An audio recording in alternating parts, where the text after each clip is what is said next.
yo me llamo María, tengo 18 años y estoy en mi último año de colegio. Yo soy Fátima, tengo 20 y soy antigua alumna del cole. Y nada, decirte que nos ha encantado esta iniciativa del colegio y nos hace muchísima ilusión que te pueda llegar este vídeo. Y conforme están las cosas, el estar con salud y acompañada es motivo más que suficiente para dar gracias.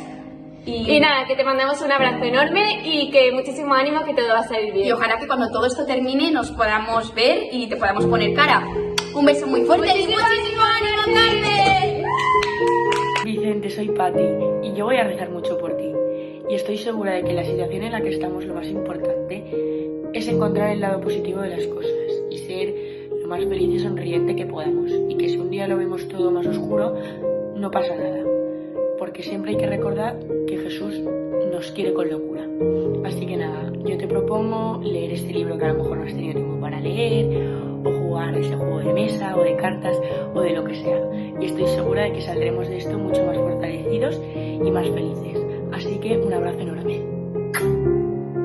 Hola Francisco Javier, mi nombre es Pablo y te envío este mensaje desde Valencia. Y nada, quería darte mucho ánimo y decirte que de esta vamos a salir todos. Y también que con muchos amigos ya hemos acordado que nos encantaría ir a visitaros a la residencia, hablar con vosotros, cantar, bailar, contar chistes, todo, nos encantaría. Y bueno, eso, que mucho ánimo y que de esta vamos a salir todos. Un fuerte abrazo. Hola Teresa, ¿qué tal estás? Soy Valentina. Con este mensaje te quiero dar mucha fuerza y mucho ánimo por toda la situación que estamos viviendo. Tengo un médico en casa y sé lo duro que es esto, pero pues nada, pronto pasaremos toda esta situación y pronto podrás estar con tus familiares y con tus seres queridos para abrazarlos y besarlos, que es lo que realmente importa.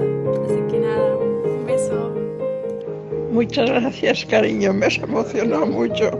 Me alegro que te hayas acordado de mí, que seas así toda la vida.